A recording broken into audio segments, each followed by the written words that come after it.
یاد رکھیں موسم کی تبدیلی سب سے آسان ہے کہ آپ کو پہلے پتہ ہوتا ہے کہ آنے والی ہے۔ موسم ایک ایسی چیز ہے جس کے بارے میں کوئی بھی پریڈکٹ کر سکتا ہے آسانی سے کہ مہینے بعد سردی آ جائے گی، ہر کوئی کہہ سکتا ہے اور ہر کوئی ایکوریٹ ہوگا 100%۔ تو جن لوگوں کو سیزنل ڈس آرڈرز ہوتے ہیں تو وہ پیش بندی کر سکتے ہیں، جیسے کہ بہار اور خزاں کے موسم میں bipolar disorder flare up کرتا ہے، تو آپ بہار آنے سے پہلے اور خزاں آنے سے پہلے کچھ خصوصی احتیاطیں کر سکتے ہیں، جیسے سونے جاگنے کے اوقات صحیح کرنا، جیسے جھگڑے ختم کر دینا کہ آپ دسمبر میں لڑیں گے۔ مطلب اس طرح آپ کسی کے ساتھ بات کر سکتے ہیں کہ چلو آج تو لڑائی بند، 2 مہینے بعد تو پھر لڑیں گے۔ تو اس طرح کوئی کام کریں کہ جو مارچ آ رہا ہے تو آپ کو پتہ ہونا چاہیے، یا اگر کوئی سیزنل افیکٹ آنے والا ہے جس میں سردی آپ کو افیکٹ کرتی ہے تو آپ سردی سے بچ سکتے ہیں۔ آپ کپڑے ایسے پہن لیں جس میں سردی زیادہ نہ لگے، اور سورج کی دھوپ اگر آپ تلاش کر سکیں، جو اپرچونٹی کہ ہر وقت تو نہیں ہر جگہ سورج نکلتا، پر جہاں بھی نکلتا ہے تو آپ سورج کے ساتھ اپنی زندگی کو میچ کر سکتے ہیں۔ موسٹلی میں نے دیکھا ہے کہ آج کے زمانے میں، خاص طور پر ہمارے شہر لاہور میں،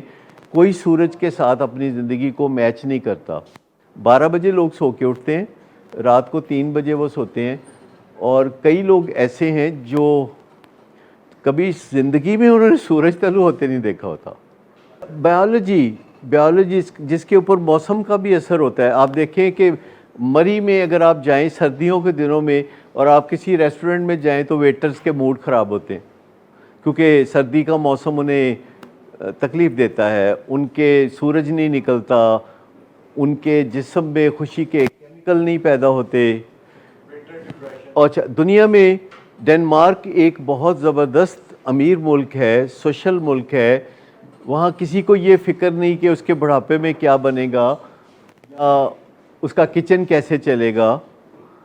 یا اس کا گھر جو ہے اس میں بجلی آئے گی کہ نہیں آئے گی، ان کو یہ بالکل فکر نہیں ہے، یہ سرکار کی ذمہ داری ہے۔ اور وہاں خودکشی کی شرح دنیا میں سب سے زیادہ ہے۔ تو یورپ میں زیادہ تر ڈپریشن پائی جاتی ہے موسم کی شدت کی وجہ سے۔ جو سردی کا ایک ایلیمنٹ ہے وہ ان کو ڈپریشن دیتا ہے، موسمی اثرات ان کے اوپر بہت برا اثر کرتے ہیں، اور سردی انسان کو ڈپریشن دیتی ہے۔ اور یوگنڈا میں یا افریقہ کے ممالک میں جہاں بہت تیز دھوپ پڑتی ہے، رنگ کالے ہو جاتے ہیں، وہ علیحدہ بات ہے، لیکن وہ اندر سے بہت کھلے ہوئے ہوتے ہیں۔ آپ دیکھیں کہ وہ رنگ کیسے استعمال کرتے ہیں۔ آپ کو پتہ ہے کہ وہ کیسے رنگ استعمال کرتے ہیں؟ اچھا، انڈیا اور پاکستان میں بھی ایک علاقہ ہے جہاں بہت رنگ رنگیلے کپڑے پہنتے ہیں اور موسم بڑا خراب ہوتا ہے اور حالات وہاں بڑے خراب ہیں، راجن پور والی۔ اچھا، تو آپ کو یہ میں سمجھانے کی کوشش کر رہا ہوں کہ ہمارا جو موڈ اور مزاج ہے یہ ایک ہول لاٹ امپورٹنٹ سبجیکٹ ہے، اور اس کا تعلق ہمارے نظریات سے ہے، اس کا تعلق ہمارے بایولوجی سے ہے، اس کا تعلق ہماری انوائرمنٹ سے ہے، اس کا تعلق ہمارے بیہیویئر سے ہے، اس کا تعلق ہماری پالیسیز سے ہے، اس کا تعلق ہمارے رسم و رواج سے ہے۔ تو یہ ساری چیزیں جو ہیں، ان میں سے بیشتر چیزیں ہمارے اختیار میں ہیں۔ مثال کے طور پر بایولوجی، چاہے آپ کی جینز آپ کو دھکیل رہی ہوں ڈپریشن کی طرف، لیکن آپ جینز کو بیٹ کر سکتے ہیں اگر آپ کو پہلے پتہ ہو کہ یہ میری جینز ہیں جنہیں میں نے بیٹ کرنا ہے۔ جیسے اگر آپ کو پتہ چل جائے کہ یہ وہ 6 سوال ہیں جو امتحان میں آئیں گے دسمبر میں، اور آپ کو مارچ میں پتہ چل جائے، تو آپ تیاری کرتے کرتے دسمبر میں بہترین نمبروں سے پاس ہو سکتے ہیں۔ یہ جو 6 سوال ہیں زندگی کے، جن میں سے ایک سوال موڈ اور مزاج کا ہے، اور یہ سوال نمبر 1 ہے، اور یہ لازمی ہے، اس میں کوئی چوائس نہیں ہے۔ ہوتا ہے نا کہ یہ جی سوال پہلا کر لو، نہیں تو پھر دوسرا ہے کر لو،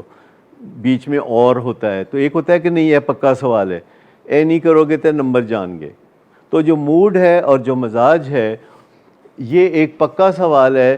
جو کہ آپ کو ایک ڈائری کھول کے بیٹھ جانا چاہیے، دائیں طرف لکھنا چاہیے کہ میرے ددحال کا موڈ مزاج، اور بائیں طرف لکھنا چاہیے کہ میرے ننہال کا موڈ مزاج، اور پھر جتنی بدخوئیاں چگلیاں کرنی ہیں دائیں اور بائیں پیج پہ لکھ دیں کہ ددحال میں یہ، ننہال میں یہ، اور نیچے آپ بتا دیں کہ اب مجھے کیا کرنا ہے، کیونکہ کہیں نہ کہیں کمبینیشن آف جینز آپ کی طرف آ رہی ہیں، تو آپ کو کچھ سوال کانسٹیٹیوٹ کرنے چاہیے. جیسے کورٹ میں مقدمات ہوتے ہیں تو جب کافی دن جج اور وکیل آپس میں باتیں کر کے فارغ ہوتے ہیں تو وہ کہتے ہیں کہ ایشو فریم کر لیتے ہیں، ایشو فریم کر لیتے ہیں. تو جب آپ اپنے ننہال اور اپنے ددحال کو کھنگال لیتے ہیں تو آپ ایشو فریم کر لیتے ہیں کہ میری زندگی میں اب ایشو کون سے ہیں،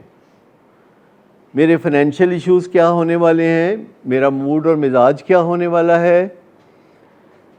مجھے جسمانی بیماریاں کون سی ہونے والی ہیں،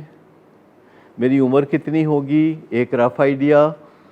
اور قبل از وقت میں کیا اقدام کروں کہ میں اپنی جینز کو بیٹ کر دوں. کیونکہ جینز کو آپ بیٹ کر سکتے ہیں لیکن یاد رکھیے کہ جو صحبت کا اثر ہے اس کو آپ بیٹ نہیں کر سکتے. موسٹلی صرف 4% لوگ صحبت کے اثر کو بیٹ کر سکتے ہیں، 96% لوگ صحبت کے ہاتھوں سرنڈر کرنے پہ مجبور پاتے ہیں اپنے آپ.